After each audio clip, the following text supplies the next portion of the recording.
I mean, even when my stepdad used to call me, drama queen, when you're like 12, 13 and you're making a big situation out of nothing, and he's like, oh my God, you're such a drama queen, you should be an actress. I remember I would go, no. Yeah, I never even believed it. And then years later when I booked my first movie and he looked at me and goes, you thought I was kidding when I told you that. I don't consider any of the characters that I played fierce and badass. I just consider them to be women that are,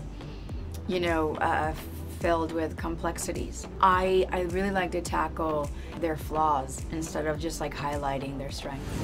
You let me live! I don't need you always trying to beat me! I'm not the one that just flew across the universe just because I wanted to win. Do not tell me what I want! I don't need to tell you what you want, it's obvious! You were the one who wanted to win, and I just wanted a sister! More and more, we're having filmmakers like Chris Butler that are understanding that, yes, I do need supporting characters to service my lead narrator, but they don't just have to exist solely for the purpose of this lead character. Talk to him. His hope rests in your hands. Can't you do it? Go now or I'll throw you overboard. Adelina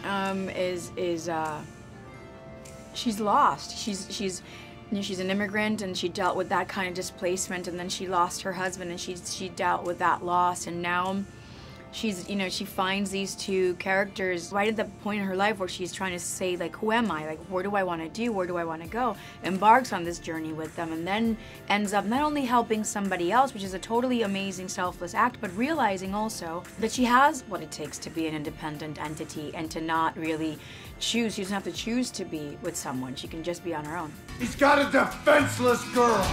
Defenseless? All the earlier films of Laika were about family or children that were displaced in some way. This is the first film where it's adults, and their search for family lies in the friendships that they nurture. My whole life I've searched for this place. We will find your family. We need to work together. I will show you the way. I think, especially now here in America, it's the most resonating conversation to be othered. To feel like you've been othered, and we're having, the scales are tipping over. That's 49% of Americans are multicultural, so that means that 49% of America is being othered in some kind of way in the mainstream narrative of what the American is, or what traditional America is supposed to be. So that conversation is super relatable, because I think now more than ever there are more people that understand where that comes from, and that it feels very lonely. What exactly do you ask of me? I'm lonely. I'm the last of my kind. But on the other side of the world, they talk of this creature, the Yeti. I think these Yetis are my cousins.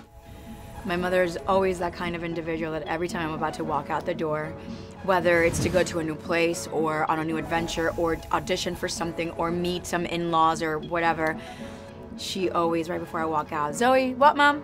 I hope you like them. Always to remind me that my opinion about others matters just as much as their opinion about me.